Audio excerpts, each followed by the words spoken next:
Hola, buenos días, bienvenidos a este 17º Foro de Economía y Negocios que organizamos cada año para tratar de analizar el contexto político, económico y social de la Argentina.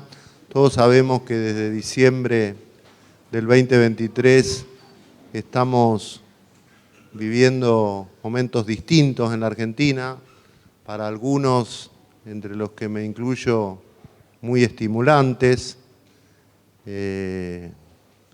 Nosotros desde esta casa miramos con optimismo lo que está pasando en la Argentina, el proceso de normalización macroeconómica, el proceso de desregulación del cual Héctor Huisi es un protagonista esencial, y muchas otras cosas que se están llevando a cabo en la Argentina. Por supuesto que sabemos que es un camino muy duro, venimos de una situación realmente muy compleja y muy mala, pero bueno, Argentina tiene otra oportunidad y esperemos que esta vez estemos a la altura para aprovecharla. Vamos a tener hoy, voy a ser muy breve y vamos a empezar enseguida, porque tenemos un programa muy apretado, demasiado apretado creo, ya en el futuro trataremos de que sea un poquito más relajado. La verdad que ocurre que este foro empezó como una actividad de un día entero, luego del COVID las actividades tendieron a cortarse y hoy creo que hay muchos speakers muy buenos y bueno, a lo mejor no podemos aprovecharlo con la intensidad que se debiera. Por cierto, aprovecho para darle la bienvenida a todos los disertantes que nos acompañan, algunos nuevos amigos, otros amigos realmente de mucho tiempo que han estado al lado nuestro y que están al lado nuestro en todo momento.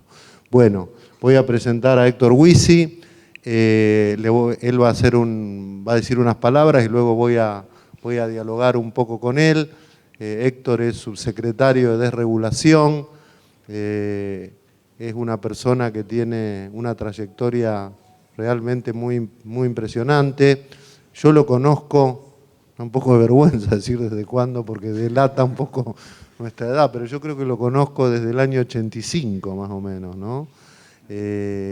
Empezamos allí, yo en la Juventud Liberal Argentina, la Juventud Liberal de la UCD, él era uno de los dirigentes claves de UPAU, el movimiento universitario con el que tratábamos de dar las batallas en las universidades. Cada tanto nos fajaban, Héctor, porque eran más los malos, pero igual estábamos ahí dando la pelea y Héctor fue una persona clave en ese movimiento y luego ocupó, desde lo jurídico, que siempre fue su especialidad, ocupó posiciones importantes también en la Secretaría de Comunicaciones, en el gobierno de Menem primero y más tarde en el gobierno de Macri. Y hoy ocupa una función muy importante, ya lo digo, en el equipo de Federico Sturzenegger, que bueno, es una de las áreas de gobierno que al menos a mí y creo que a muchos más nos entusiasma lo que están haciendo, ¿no? Ese proceso de regulatorio, esos mamotretos de decretos, resoluciones, leyes que fue descubriendo Sturzenegger y que este equipo está tratando de desmantelar para bien de los argentinos. Gracias, Héctor, por acompañarnos. Si te parece, escuchamos algunas reflexiones y luego dialogamos un ratito. Dale, bueno, muy buenos días. Gracias, Gerardo, por la presentación. Efectivamente, son muchos años de arduo trabajo y es espectacular haber tenido la posibilidad en estos últimos años de estar colaborando con el gobierno, primero con el de Macri y ahora con el de Milei, en tratar de hacer una Argentina mucho más libre de la que hemos conocido. Nos conservamos bastante bien, te diría, a pesar de los años, así que al menos yo tengo esa autopercepción de que estoy bien conservado, así que no hay problema con que menciones desde cuándo nos conocemos. Bueno, yo no sé, yo tenía una pequeña presentación, como dijo Gerardo, para mostrar algunas cosas, modo de introducción, algunas cuestiones más generales. Cuando uno tira de la punta del ovillo de cada regulación, uno puede estar hablando horas de de un sector de la economía argentina, pero la idea era hacer una presentación un poco más general. Una primera que tenía que ver, que no es relevante quizás desde lo cuantitativo, pero sí desde lo simbólico, y marca un poco la decisión, la impronta que tuvo este gobierno desde el primer día, es reducir el peso del Estado, porque eso es lo que permite después reducir obviamente la carga tributaria.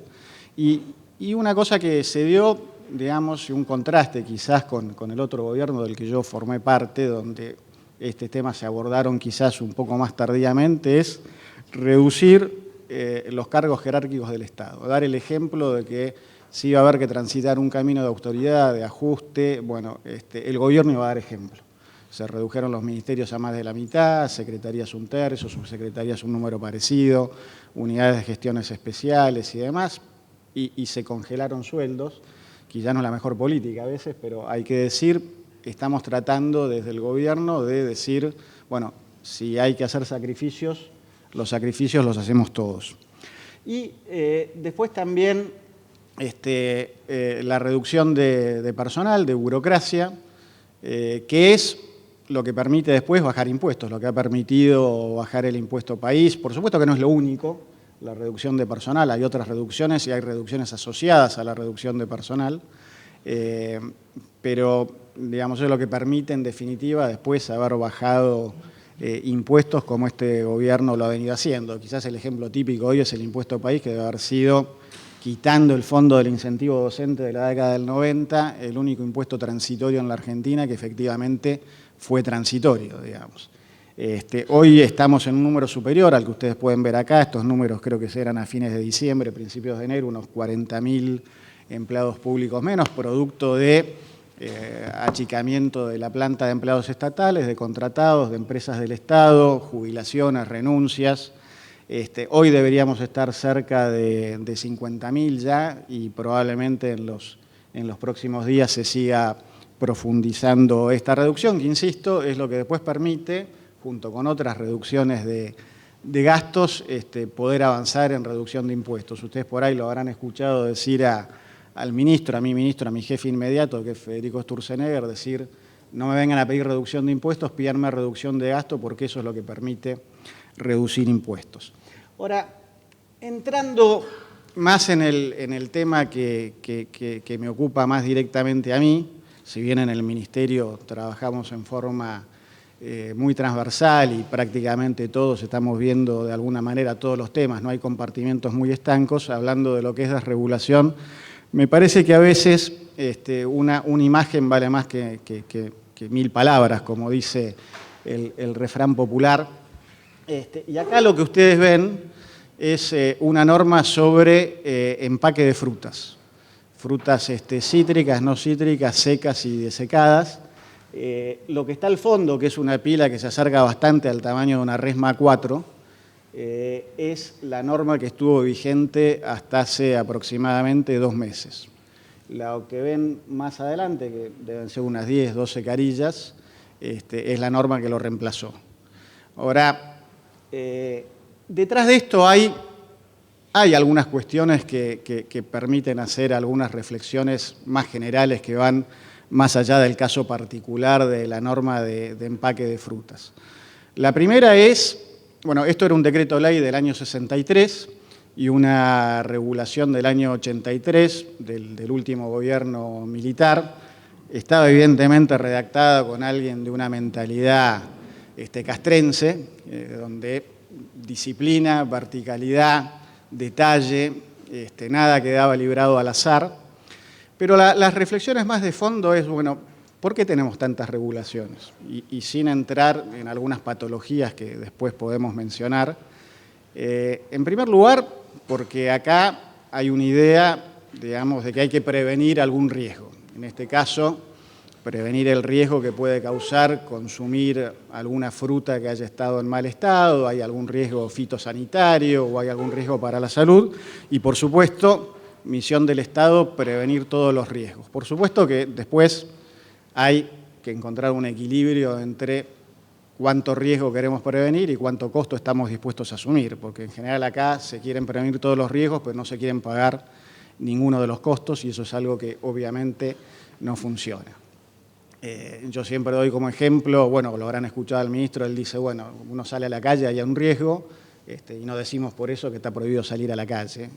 Yo doy otro ejemplo un poquito distinto, que digo, bueno, los autos podrían venir con 2 airbags y ser más seguros que si tienen solamente 2. Ahora hay que afrontar el costo de que tengan 2. Después hay otra idea, hay otras ideas un poco más perversas que estas, porque uno podría decir, bueno, está bien prevenir riesgos. La primera idea que hay, perversa para mí, es, bueno, el empresario es alguien del que hay que desconfiar, porque no va a hacer las cosas bien o porque deliberadamente las va a hacer con intención de perjudicar a un tercero. Entonces hay que decirle en qué momento tiene que cosechar la fruta, cómo se cosecha, cómo se empaca, cómo tiene que ser ese empaque, para qué. Y esto además estaba fruta por fruta, digamos. Había en la primera norma 39 capítulos y 335 apartados. Entonces uno leía el ananá. Bueno, el ananá se corta en este momento, por este lugar, se empaca de esta manera y así sucesivamente con cada fruta que ustedes puedan imaginar. Hasta me enteré de algunas que no conocía mucho que se produjeran en la Argentina. Y después, digamos, está también otra idea que también se puede aplicar, por cierto, al empresario, que es el que produce no sabe cómo producir. Tenemos que decir desde el gobierno cómo tiene que hacer las cosas. Gente que, en la mayoría de los casos, no en todos, no conoce el circuito de producir algo, venderlo, facturarlo y cobrarlo, y después pagar impuestos. Pero sí están en condiciones de decirle a la gente cómo hay que hacer eso.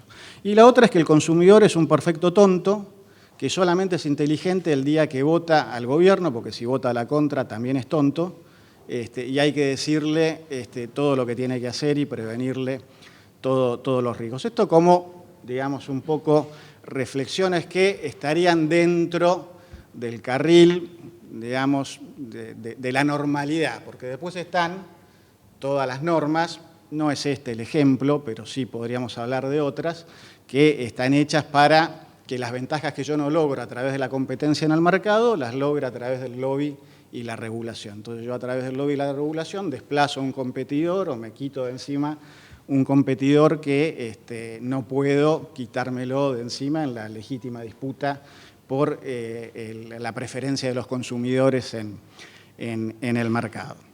Entonces, bueno, tenemos esta... Y esta es un poco la idea de lo nuestro. La idea de lo nuestro es decir, che, eliminemos papel, eliminemos trámites y acá lo único que quedó es las normas que son de cumplimiento obligatorio, básicamente, que tienen que ver con los requisitos que nos ponen otros mercados para el acceso de nuestras frutas a esos mercados. Todo lo demás, que se elimina de la norma, o quedó...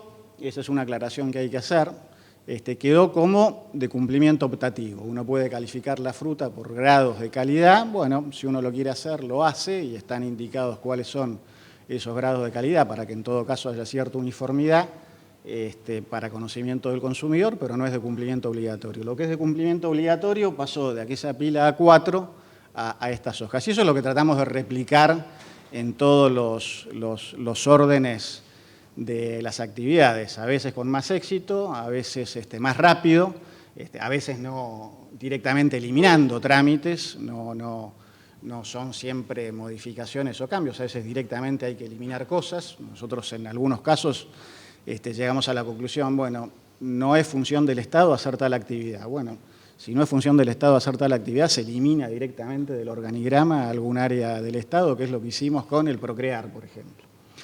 Después también con otras cosas, algunas reflexiones más de fondo y ya entro al diálogo contigo, Gerardo. Creo que hay 3 cosas macro generales, sacando de lado lo que puede ser cada caso particular, que hemos hecho que son importantes. Una es el silencio positivo. Se modificó la ley de procedimiento administrativo para que cuando se exige un permiso, ante el no pronunciamiento del Estado dentro de los plazos que tiene para hacer y que nunca deben exceder de 60 días hábiles, la autorización, permiso, se considera otorgada. Hay excepciones, materia de salud, de ocupación de bienes del dominio público, de servicios públicos, no están comprendidos, salvo que haya una norma específica que así lo habilite. Y después dos proyectos interesantes, uno que está en ejecución, que es una especie de digesto de normas sector por sector de la administración pública. Se le ha pedido por un decreto del presidente, el decreto 90 de este año, a todos los organismos de la administración central y descentralizada que indiquen en una primera etapa cuáles son todas las leyes, decretos de necesidad de urgencia y decretos delegados y decretos reglamentarios que están aplicando al sector sobre el cual les toca administrar, y que con una recomendación de que es todo lo que hay que derogar y con la expresa indicación de que todo lo que no esté incluido ahí va a quedar automáticamente derogado. Eso está en proceso. Va a haber una segunda etapa que va a pedir todas las normas que sean de rango de resolución hacia abajo, cosa de que se sepa efectivamente qué es lo que se tiene que aplicar dentro de una determinada área de la administración. Y la otra, que viene un poco más demorada, es también un decreto importante que va a eliminar distintas áreas de organismos centralizados y descentralizados del Estado, donde hemos detectado un montón de superposiciones en las actividades que realizan determinados organismos. Para poner un ejemplo, entre Vialidad Nacional, la Agencia Nacional de Seguridad Vial, la Comisión Nacional Reguladora del Transporte y la Secretaría de Transporte, hay muchas superposiciones. Bueno, vamos a reordenar eso y reducir el tamaño del Estado. Es un decreto que se viene trabajando hace 2 meses y que debería ver la luz dentro de poco tiempo. Bueno, estas eran algunas ideas generales, así que ahora, Gerardo, con todo gusto pasamos a charlar. Gracias, Héctor. Sturzenegger tiene un cartel en la puerta de su oficina con los días que faltan, con los días que quedan de vigencia de la ley, y va cambiando cada día. Es una forma, me imagino, de ponerse metas y de autoexigirse. ¿Cuándo vence esta ley y qué pasa después? Porque me imagino que tamaño trabajo no va a terminar para el momento en que venza ese periodo que tienen. La delegación vence en los primeros días de julio, no sé si no recuerdo exactamente si el 5 o 6 de julio. Efectivamente tenemos ese contador, el reloj que nos va indicando los días que nos quedan. Hay otra frase, digamos, que a veces la tiene en ese cartel, que es lo importante no es el tiempo que se nos ha dado, sino qué vamos a hacer con el tiempo que se nos ha dado. Entonces, obviamente, estamos fijando como prioridad avanzar en todo aquello que la ley nos habilita a hacer hasta que vence la delegación. O sea, nosotros podemos modificar trámites, normas, eliminar organismos, aun cuando están creados por ley, a través de lo que se conoce jurídicamente como el decreto delegado, que es una facultad que el Congreso, en ejercicio de las atribuciones que da el artículo 76 de la Constitución, le dio al Poder Ejecutivo. Por supuesto hay excepciones, hay organismos que no se pueden eliminar.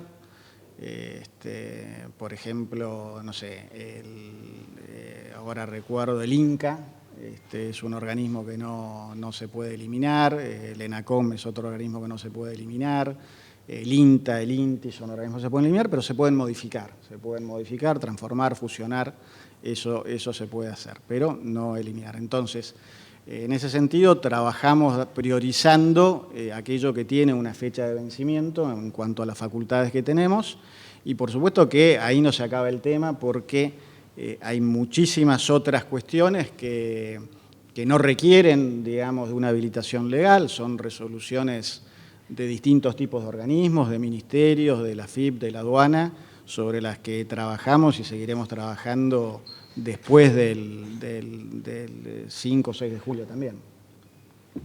Ok. ¿Cuáles son?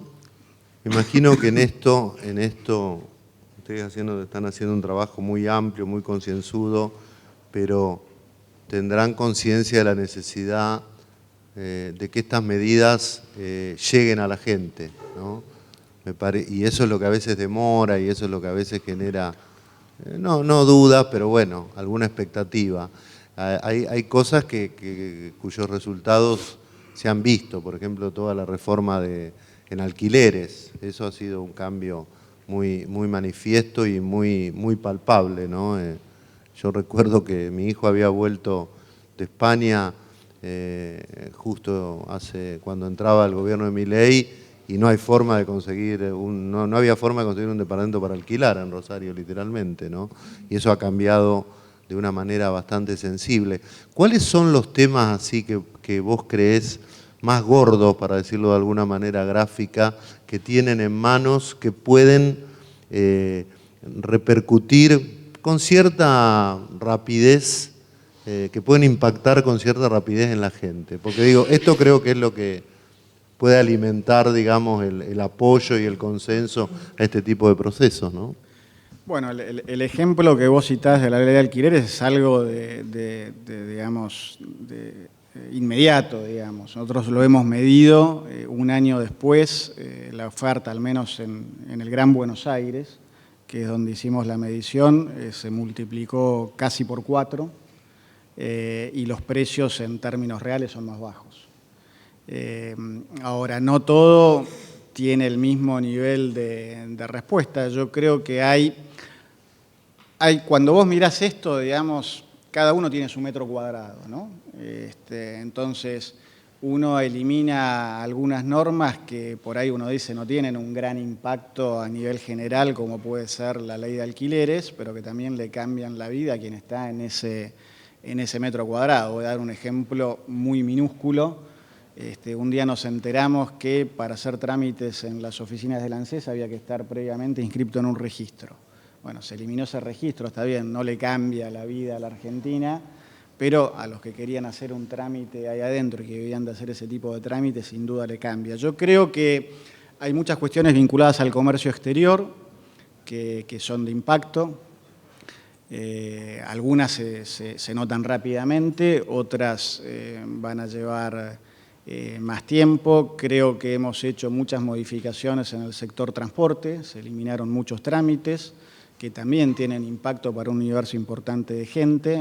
Si uno quería tener un flete, había que estar inscrito en un registro que era el Registro Único de Transporte Automotor. Todo vehículo que tuviera una capacidad de carga de 700 kilos o más tenía que estar en ese registro.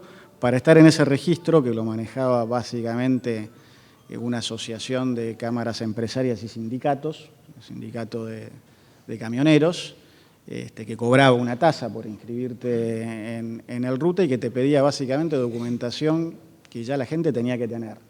La cédula verde, el seguro, seguros especiales si la mercadería transportada era peligrosa, etcétera. Toda documentación que ya, digamos, el gobierno de una u otra manera tenía o que tenía que estar en el vehículo, había que ir a hacer ese trámite y tener un papel más.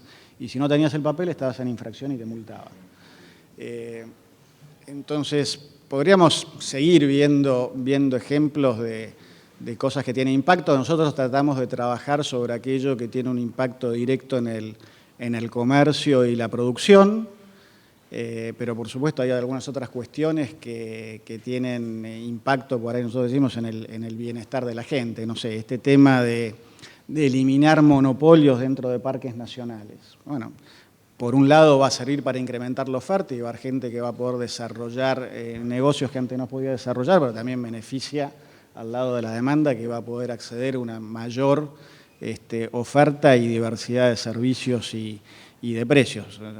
Después hay, digamos, podríamos ir viendo sector por sector. Estamos tratando de sistematizar esta información porque la verdad hasta ahora no la tenemos tan sistematizada. Yo creo que dentro de un mes vamos a tener una idea aproximada de qué hemos hecho sector por sector con identificación de las normas y en algunos casos con identificación de impacto. A veces tenemos el impacto de lo que había significado sobreregular algún sector, por ejemplo, las exportaciones de carbón. Hace 10 años hubo un caso muy conocido de contrabando de drogas, conocido como carbón blanco, que era cocaína que iba en un embarque de carbón. Entonces la solución fue crear un registro de exportadores de carbón. Ahora, para entrar a ese registro de exportadores de carbón, además de cumplir con una serie de inscripciones ante la AFIP, había que estar validado por una cámara de productores de carbón. había 2 cámaras de productoras de carbón, primero había una, después hubo una segunda porque se pelearon entre las 2 provincias productoras o los productores de las 2 provincias y cada una hizo una cámara en Chaco, una cámara en Santiago del Estero, y se da el ridículo que también se daba en otros casos de trámites aduaneros, que un competidor, digamos, de los que ya estaban adentro de ese círculo tenía que ser avalado para poder estar en este registro por la propia gente que ya estaba, con lo cual tenés un incentivo muy grande de decir, este no entra. Bueno, la consecuencia de eso fue que bajaron a más de la mitad las exportaciones de carbón y digamos, a un quinto, más o menos, la cantidad de empresas que exportaban carbón en la Argentina. Bueno, eso se eliminó. Después de algunas discusiones con la FIP se eliminó, pero nos encontramos con otro problema. Bueno, no hay suficientes escáneres en todas las aduanas, entonces estaba restringido a qué aduanas, por qué puertos, mejor dicho, se podía exportar carbón. Bueno, estamos trabajando con la FIP para ampliar ese listado de lugares a través de los cuales se puede exportar carbón. Eso, por darte un ejemplo, insisto, podríamos hablar, yo qué sé, pues otro impacto, las compras vía courier, que ahora podés tener un monto mayor en compras y una franquicia. Bueno, la gente que viajaba al exterior, en cada viaje se podía traer un celular, una notebook, una netbook, $500 además de franquicia normal, más $500 de lo que comprabas en un free shop argentino. El que no tenía la posibilidad de viajar no tenía nada. Bueno, ahora hemos logrado que más argentinos tengan posibilidad de acceder a cierto tipo de bienes que antes no podían acceder. Y así podríamos seguir viendo, yo qué sé, en tema de trámites en el SENASA se ha hecho mucho para simplificar, en temas de fertilizantes, temas de medicamentos, la venta de medicamentos libres, que era algo que en la década del 90 estaba y se había vuelto para atrás. Hoy los medicamentos de venta libre se pueden volver a vender en cualquier lado. Tenemos un estudio que estamos haciendo del impacto que ha tenido en el precio de los medicamentos de venta libre, que registran una baja, y bueno, y así podríamos seguir por otros sectores, pero te diría, tratamos de priorizar lo que tiene que ver con la producción y el comercio, pero trabajamos y avanzamos en lo que podemos, ¿no? Luego voy a abrir para un par de preguntas de ustedes, pero a mí me parece que todo el trabajo que están haciendo el Ministerio de Regulación, uno bien podría encontrar un antecedente en un libro extraordinario que presentamos aquí hace 25 años, que se llama La República Corporativa, de Jorge Eduardo Bustamante. Acaba de publicarse una reedición actualizada que yo recomiendo mucho, porque él un poco describía lo que yo creo que deben ser los desafíos que tiene ahora el ministerio que encabeza Sturzenegger. Nosotros hicimos un desayuno en Buenos Aires con Federico Sturzenegger y había 50 empresarios de distintos sectores y todos estaban molestos por algo con lo que estaba haciendo Sturzenegger, ¿no?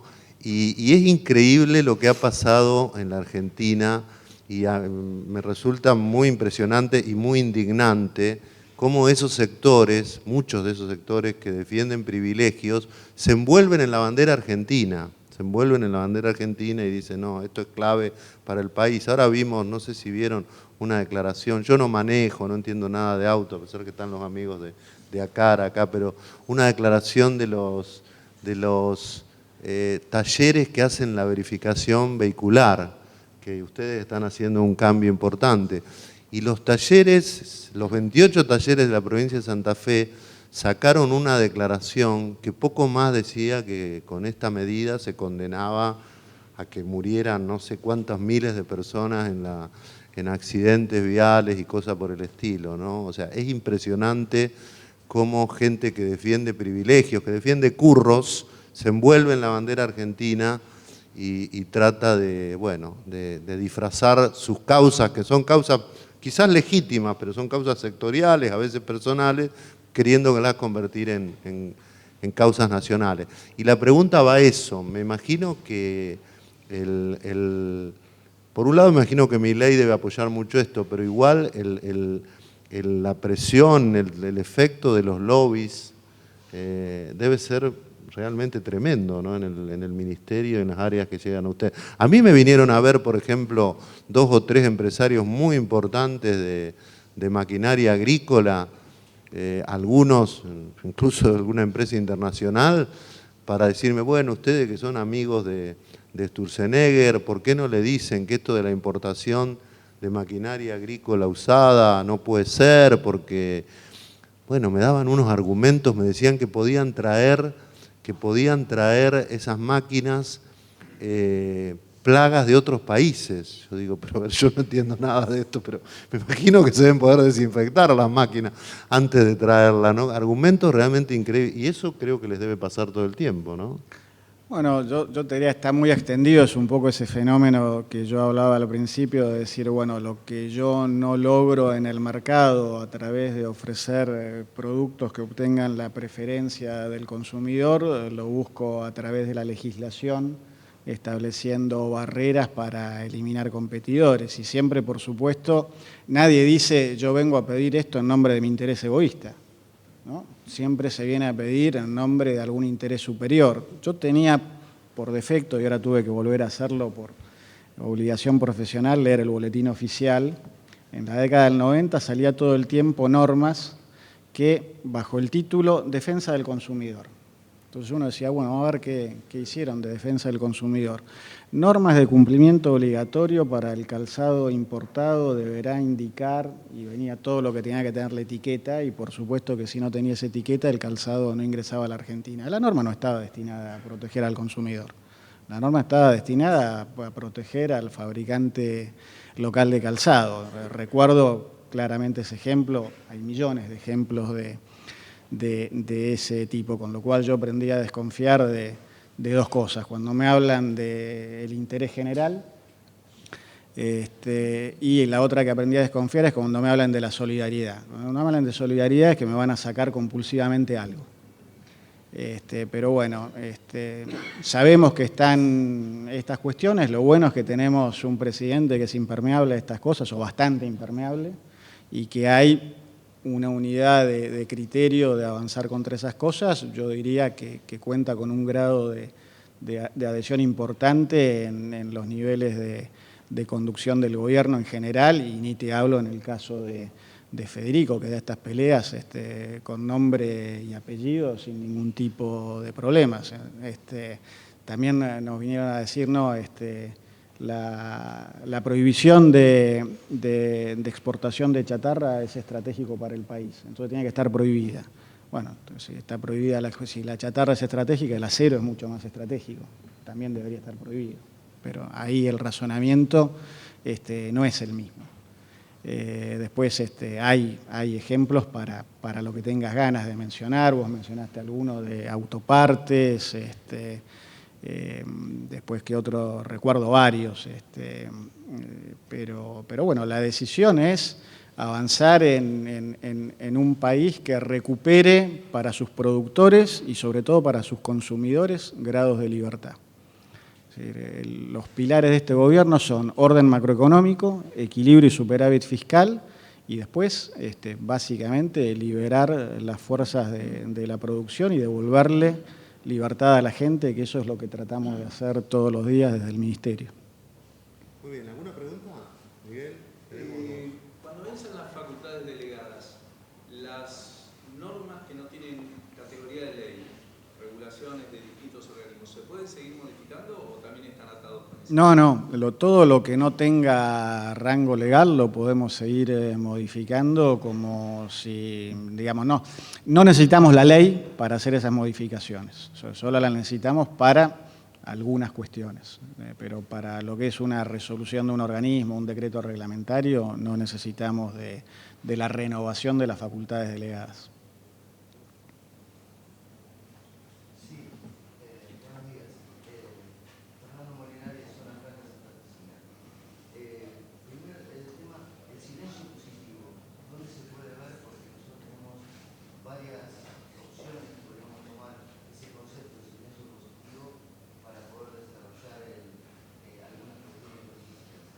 Segundo tema, el decreto del transporte marítimo, la regulación. Si ahí también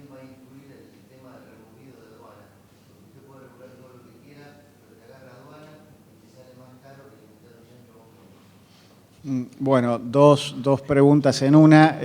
La primera, el silencio positivo, esa modificación está en el artículo 10 de la Ley de Procedimiento Administrativo, que ahora no recuerdo, me parece que era el artículo 50 y pico de la Ley Bases, y después está reglamentado por un decreto que es el 971 del 2024, y en realidad voy a aprovechar para hacer un paréntesis acá, porque también eso muestra la cultura de cada organismo del Estado, ¿no? El decreto 971 tiene un listado en función de lo que cada organismo de la Administración remitió, de procedimientos incluidos en el silencio positivo y procedimientos excluidos. Más o menos hay unos 1.400, 1.500 procedimientos, un poco más de la mitad están excluidos, un poco menos de la mitad incluidos. Ahora, hay organismos que cuando hacen su informe, todos los procedimientos que tienen están excluidos del silencio positivo. Por ejemplo, el Instituto Nacional de Vitivinicultura. No hay ningún trámite, ningún permiso, ninguna autorización que tenga que pedir algún productor de uva, algún productor de alcoholes, algún bodeguero que esté incluido en el silencio positivo. Bueno, eso demuestra que hay una cultura organizacional ahí de burocracia, de impedir, de desconfiar. ¿Cómo se pudo incluir? No, porque digamos, el sistema funciona con que cada organismo tenía que decir, bueno, a qué procedimiento se aplica, porque lo que tenía que venir con salud, por ejemplo, con salud en este caso, podía quedar excluido. Podía quedar incluido también, se dicta en una norma positiva. Bueno, estamos trabajando en eso porque no requiere de una norma, de modificar alguna norma legal en general, para tratar de pasar de una columna a la otra.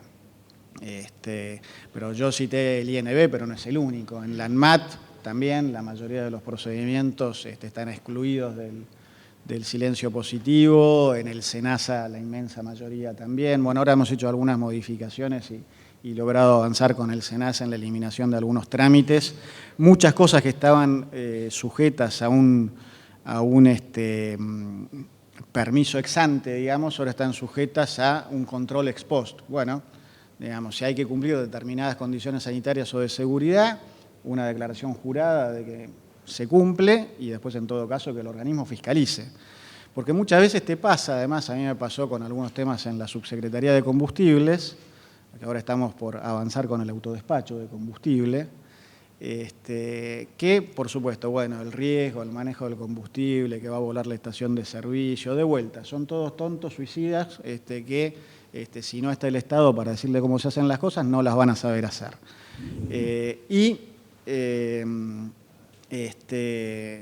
Después te encontrás al final de la historia, después de que te dicen todo lo que hay que hacer para que no se produzcan siniestros, que su facultad de fiscalización es nula.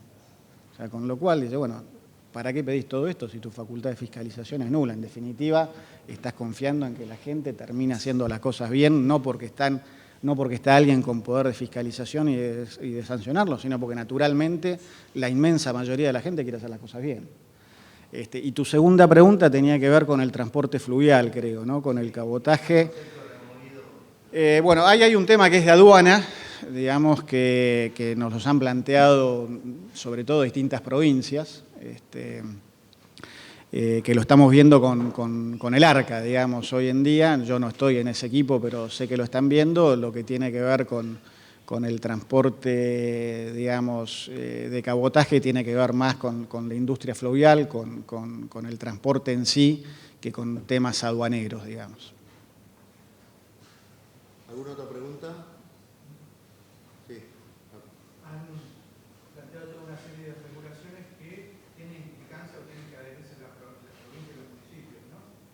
¿Qué nivel de adhesión están viendo o hablando con estas provincias respecto, por ejemplo, el carnet de conducir y otras cuestiones también? Bueno, ahí lo que vos hablabas de la BTV, tienen que, para estas modificaciones que hemos hecho, para algunas, no para todas, tienen que adherir las provincias. Para la BTV es una de las cuales tienen que adherir. Nosotros queremos que se amplíen la cantidad de talleres que pueden hacer la verificación técnica vehicular. la Agencia Nacional de Seguridad Vial va a fijar algunos requisitos de equipamiento que tienen que tener esos talleres y cualquiera que lo cumpla va a poder hacer una BTV siempre y cuando la provincia diera, y también los concesionarios donde uno normalmente hace el service del auto van a poder hacer la BTV. Eso requiere de adhesión de los gobiernos provinciales o de la Ciudad de Buenos Aires. El otro día hablé con un ministro de la ciudad que me dijo que la ciudad seguramente iba a adherir, que estaban haciendo el proyecto de decreto para adherir. En otros lados no sé cuál será la situación, pero como dice mi ley, acá aplicará el principio de revelación. Veremos quién está del lado de la gente y quién está del lado de las corporaciones. Y hay otros temas que no requieren de una adhesión provincial, por ejemplo, la eliminación de la licencia de la LINTI, la licencia nacional de transporte interjurisdiccional, otra prebenda que tenía el sindicato del compañero Moyano. Bueno, esa se eliminó, valen las licencias como siempre han valido que otorguen cada una de las jurisdicciones, y para cierto tipo de vehículos va a haber simplemente una norma de la Agencia Nacional de Seguridad Vial que validará digamos que los municipios que otorguen esas licencias efectivamente tomen los recaudos que requiere la conducción de ese tipo de vehículos, pero no va a haber más que hacer un trámite anual de una licencia nacional. Eso no va a requerir adhesión de las provincias. Héctor, todos sabemos, nosotros como fundación estamos muy empeñados en esto, que una parte muy grande del proceso desregulatorio pasa por las provincias y los municipios. El gobierno ha logrado que las provincias y los municipios ajusten sus presupuestos, lo ha hecho a lo bruto, probablemente como había que hacerlo, que es simplemente recortándole las transferencias, pero este proceso desregulatorio es más complejo, ¿no? Porque requiere un compromiso de las provincias, de los intendentes. Creo que ahí toda la sociedad civil tiene que estar muy dinámica, muy activa. Nosotros lo estamos haciendo. Vamos a aprovechar el debate de la reforma de la Constitución para intentar que se incluyan algunos párrafos al menos que hablen de la imposibilidad de fijar tasas y una cantidad de regulaciones que son claramente anticonstitucionales. Pero, ¿ustedes pueden hacer algo desde el Gobierno Nacional?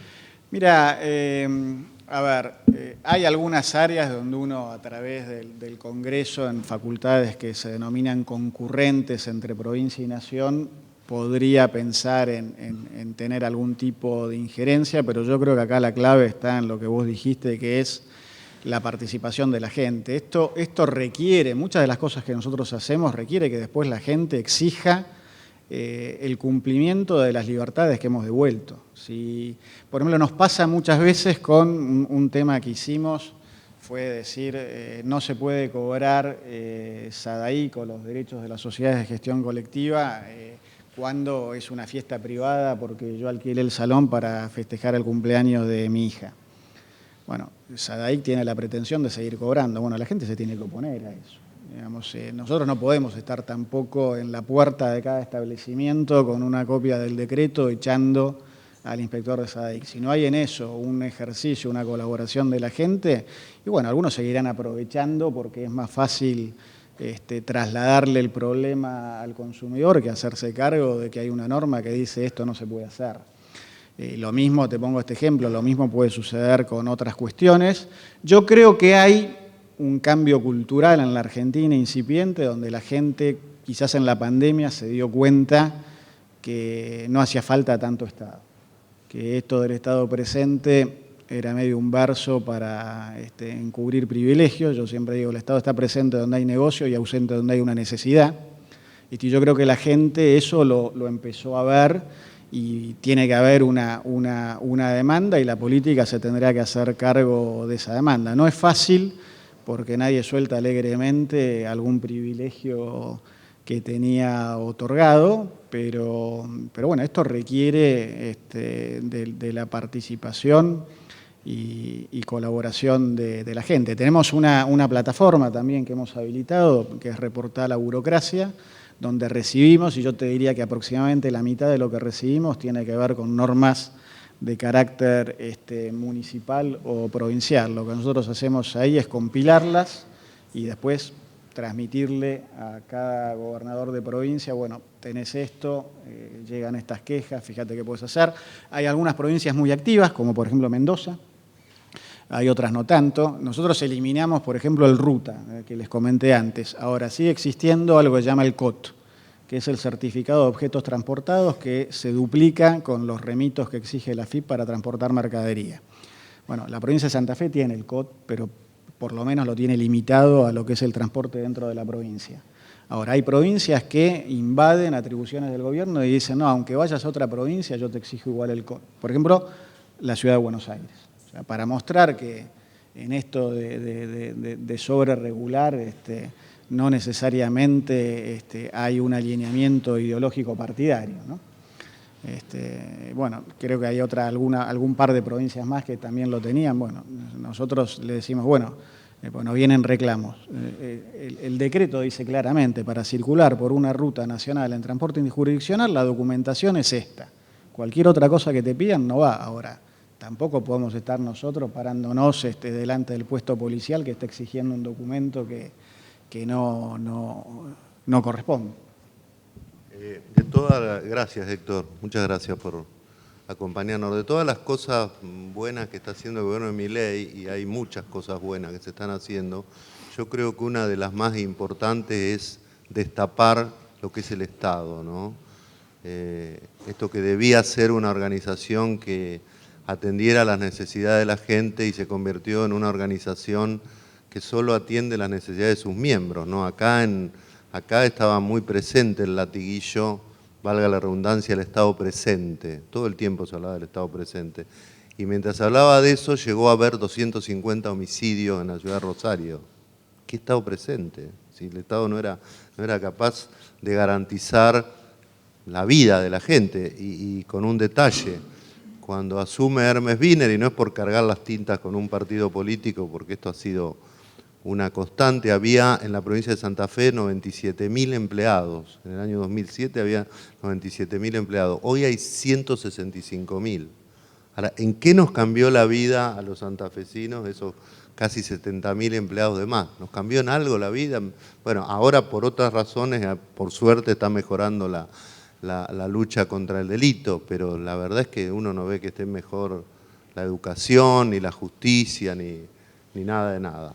Bueno, muchas gracias, Héctor. Quiero agradecerte por venir y también quiero agradecerte realmente como argentino, porque vos sos un abogado muy exitoso, que te iba muy bien en tu actividad privada y sin embargo estás ahí poniendo el cuerpo en un área bien complicada.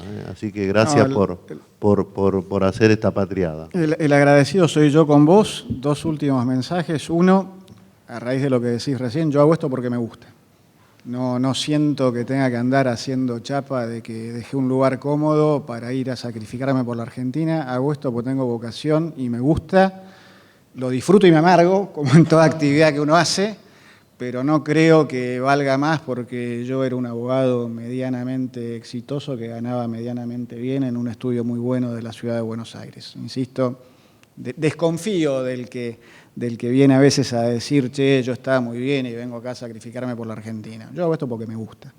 Lo otro es, acá asumo que hay mucha gente empresaria, mucho productor de bienes y servicios, y les quiero transmitir mi admiración por lo que hacen, porque la verdad, yo creía que conocía mucho de las regulaciones que afectaban determinadas áreas de los servicios y de la producción argentina. Ahora que estoy acá y que me interiorizo de algunas, digo, realmente no sé cómo se hace para superar todos esos escollos que ha puesto a lo largo del tiempo el Estado para que la gente produzca cosas, ¿no? La verdad, admiro que a pesar de todo haya gente que se levante, como dice Juan Carlos de Pablo, con ganas de buscarle la vuelta, encontrar el agujero del mate y darle para adelante. Así que también en ese sentido mi admiración y felicitación. Y estamos para tratar en lo posible de simplificarle la vida para bien de todos, no para mal de nadie, y que sea el consumidor en definitiva el que premie a cada uno porque le ofrece productos y servicios que son de mejor precio o mejor calidad. Gracias, Héctor. Lo despedimos con un aplauso, si les parece bien. Gracias.